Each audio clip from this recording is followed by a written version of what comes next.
Arestado ang isang lalaking patago umanong nagbebenta ng marijuana sa eskwelahan. Ang kanyang modus para hindi mabisto, ihalo ang marijuana sa mga ibinebentang gummy at chocolate candies. Mga estudyante sa koleyo ang parokyano ng kanyang nakakahay na pagkain ng ilan ay sa silid-aralan mismo kinakain.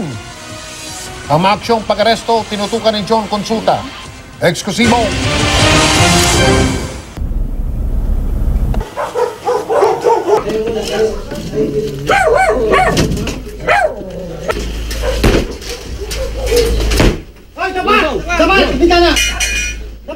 Nang ituro na ng ASET ang target na bahay sa exclusive subdivision sa San Pedro, Laguna, lumusob na ang Laguna SWAT at Laguna Provincial Intelligence Branch ng Laguna Police. Positive yan. Sa batok! Sa batok!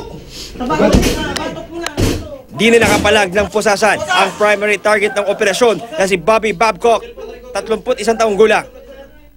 Nang halugugin ng pulis at barangay ang kanyang bahay, tumambad ang 8 bricks ng marijuana at animoy gas chamber para sa pagbatak niya ng marijuana at kanyang parokyano. Pero laking gulat ng mga otoridad nang makumpirma ang itinimbre ng kanilang ASET na bagong modus ng patagong pagbenta ng marijuana. Mga gelatin gummy bears at bite-sized chocolate candies na hinahaluan ng marijuana. Meron silang hulmahan. Yung maliit na lang, yung parang chocolate. Yung mga ayaw na sa Cebu, nag-ship sila dito kasi kinakain lang nila. Palipat-lipat sila ng lugar. Buti na lang itong community dito ay may nag-tip sa atin kung bakit paiba-iba ang dumadating dito.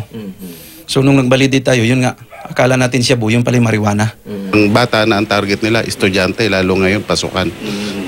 Dahil in the form na siya ng chocolate. Sa ordinaryo, akala mo ordinaryo yung chocolate lang, may hulmahan pa. Yung pala?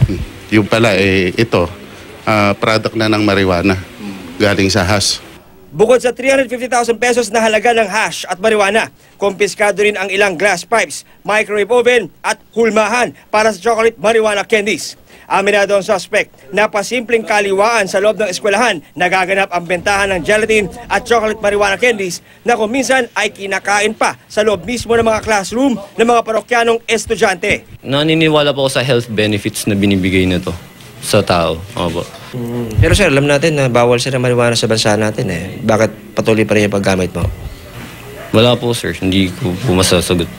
Bukod nga sa nadiskubre nga dark room kung saan ay pinapalaki ang mga halamang marijuana at nilalanghap ang usok to ng mga parokyano, ay nadiskubre din dito sa bahay ng suspect ang mga hulmahang ito ng mga tsokolate. At narito nga ang mga finished product. Ayon sa Laguna Police, ang mga tsokolating ito ay pinahaluan ng marijuana at ibinebenta sa isang universidad dito sa Laguna sa halagang 500 piso bawat isa.